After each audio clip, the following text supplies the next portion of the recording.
Khair alaikum, bonsoir tout le monde. Quand je vous vois, je me dis vivement, vivement le retour de la révolution. Parce qu'elle ne l'est plus pour moi. La révolution algérienne a été réduite à un mouvement ou un hirak pour plusieurs raisons. Elle a été d'abord vidée de son contenu politique. On criait Deuxième République. Il est où ce slogan de Deuxième République? On criait aussi transition démocratique. Elle est où cette revendication de transition démocratique? Le pouvoir, évidemment, on a sa responsabilité. Et évidemment, il est dans son rôle, en réprimant, en essayant de tout faire, de centrer notre énergie aujourd'hui à la libération des détenus. Et ils sont des dizaines et des dizaines. Il n'y a pas que ça. Pour moi, le courant conservateur et le courant nationaliste aussi a eu aussi un rôle dans ce qui s'est passé. Le Hawa Hawa imposé par tout le monde, ils l'ont vidé de son vrai sens. Le sens de Hawa Hawa, ce n'est pas d'empêcher les gens de parler, ce n'est pas d'empêcher le débat. Au contraire, le débat enrichit justement notre révolution. Mais le Hawa Hawa, ils l'ont réduit à il faut fermer votre gueule et ne parler plus de projets politiques et des idéaux politiques. Ne plus parler pour...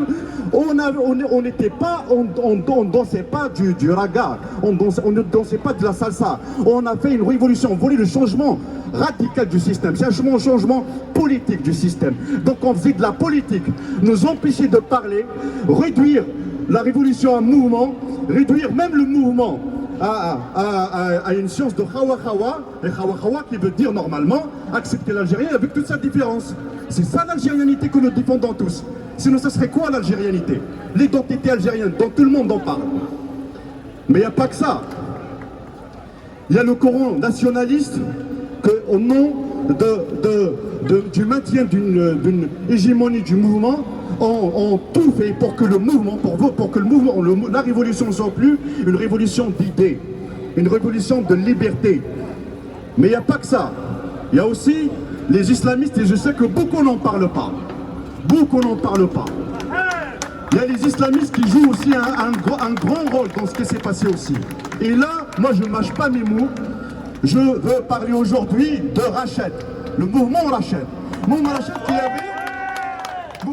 qui avait 3 objectifs à compléter avec ce qu'a fait d'une manière consciente ou inconsciente le courant conservateur et nationaliste, même s'il s'inscrit pleinement dans la révolution, et le pouvoir. C'est d'abord dépolitiser le mouvement.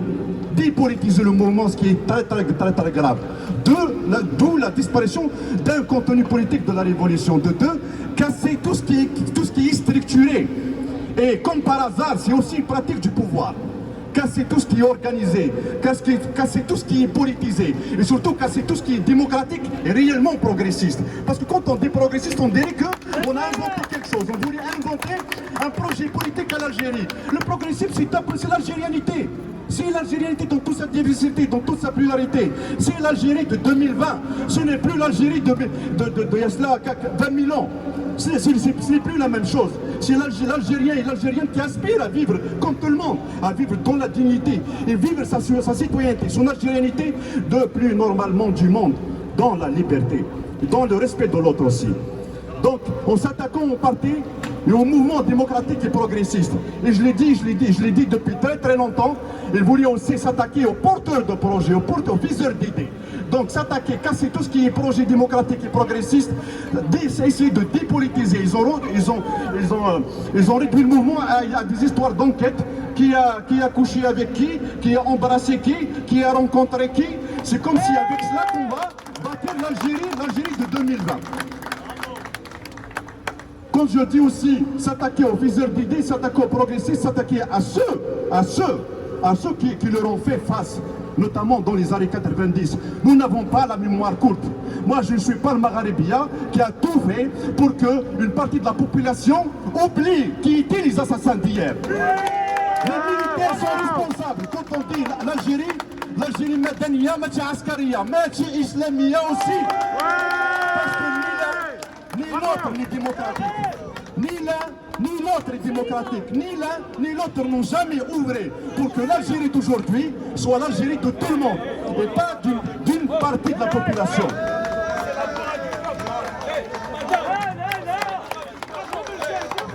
Nous n'avons pas la mémoire courte. Les responsables, les cadres de ce mouvement sont des flécistes. Pardon, madame, c'est l'agora du peuple. C'est l'agora du peuple. D'accord? C'est l'agora du peuple. Venez. Hey, venez parler. C'est l'agora du peuple. On n'exclut pas ceux qui excluent. Merci.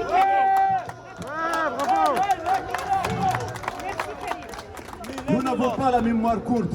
Et le pouvoir et ses militaires et les islamistes sont les responsables du marasme que nous vivons jusqu'à aujourd'hui. Jusqu'à aujourd'hui. Exactement. Les responsables de Rachad qui jouent actuellement ce sale jeu et qui eux qui essaient d'idéologiser le mouvement. Je donne l'exemple des collectifs qui sont ici. Je sais qu'ils souffrent tous, ils ne le disent pas. Mais ils souffrent tous de ce mouvement ici. À chaque fois qu'ils essayent d'initier quelque chose, il y a ce mouvement qui essaye de chapeauter. Parce qu'ils ne chapeautent pas, ils cassent. Et s'ils ne cassent pas, ils noient. Et c'est leur politique. D'ailleurs, j'ai fait l'erreur hier de dire que l'appel du 5 juillet, c'est l'appel de Rachad. Je me suis trompé parce que justement, ils ont essayé de chapeauter et ils lancent même des appels un peu avant que les organisateurs ne le fassent. Donc, c'est une preuve aussi de ce qu'ils font. C'est eux qui idéologisent. Je pense que les collectifs qui sont ici aussi ont respecté le Khawa dans le sens garder l'hégémonie du mouvement. Ils savaient ce que faisait Rachad, mais ils ne l'ont jamais dénoncé pour garder l'hégémonie aux questions. Mais eux, ils n'hésitent pas d'évoquer les années 90, de dire que des gens comme moi, même si j'avais 7 ans aujourd'hui, je suis éradicateur et que je suis pro-pouvoir, pro-militaire, pro-quoi. Et que les islamistes de l'époque étaient des victimes et n'étaient pas des assassins. C'est ça falsifier aussi l'histoire. Quand on dit que le pouvoir falsifie l'histoire, les islamistes le font aussi. Et moi, je l'ai mis dans le même camp. Ni l'un ni l'autre n'est démocratique. Ni l'un ni l'autre ne peut œuvrer pour l'Algérie de demain.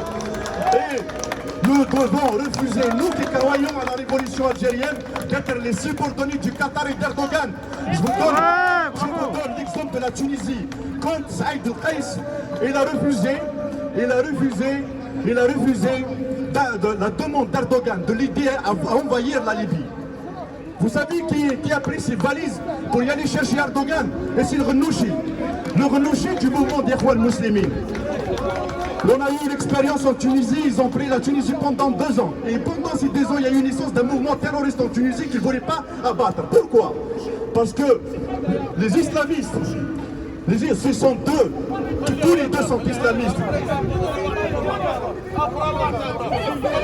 Tous les deux sont islamistes. Je ne suis pas là pour créer des problèmes, je suis là pour parler. Et si vous êtes réellement démocratique, vous devez accepter l'autre avis. On se souvient, pas se jouer. ديمقراطية جزائر حرة ديمقراطية جزائر حرة ديمقراطية جزائر حرة ديمقراطية جزائر حرة ديمقراطية جزائر حرة. Juste une minute s'il vous plaît. Nous, on a fait le choix de mettre en place une agora du peuple. On donnera la parole à tout le monde, même les islamistes, s'ils veulent prendre la parole et qu'ils viennent s'inscrire comme tout le monde, ils vont prendre la parole. Ça ne dérange pas, parce que nous voulons une Algérie démocratique et on instaurera c'est-à-dire l'exclusion, choisir d'exclure les exclusions. C'est notre choix, c'est la droite du peuple, on donnera la parole à tout le monde sans exclusion. Merci.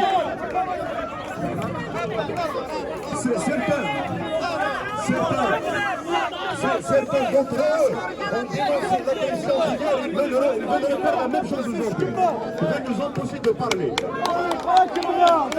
Je vous ai dit, quand Saad El-Khaïs a refusé de collaborer avec Erdogan, quand Saad El-Khaïs a refusé de collaborer avec l'OTAN, parce qu'on oublie, l'un des alliés des islamistes et des Ikhwan Muslimin aujourd'hui, l'un des pourvoyeurs de paix, c'est le Qatar et Erdogan. Erdogan, on oublie Erdogan, il a toute la contradiction du discours même islamiste. Erdogan, c'est le premier allié d'Israël, c'est le deuxième pourvoyeur de l'OTAN, en armée, en moyens et en moyens militaires. Mais ça, ils ne le disent pas, bien sûr. Le premier qui a couru justement demander des excuses à Erdogan, c'était le Ghanouchi, l'ami des Ikhwan Muslimin et l'ami de Rachad justement. C'est la raison pour laquelle moi je vous dis, et je leur dis, moi personnellement je refuse d'être la subordonnée d'Erdogan de quelqu'un d'autre. L'Algérie pour tous les Algériens avec toute sa diversité. Et je termine par une chose. Eux, justement, qui utilisent les symboles de la Kabylie et la Kabylie, dans le laisse Ma'toub.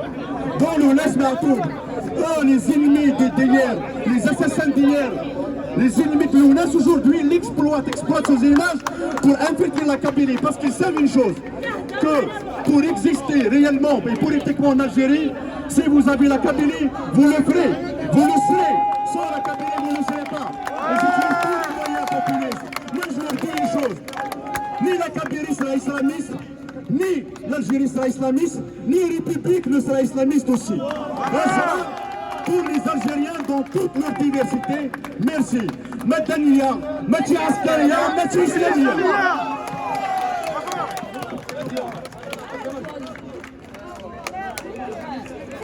Bonjour RH4, bonjour tout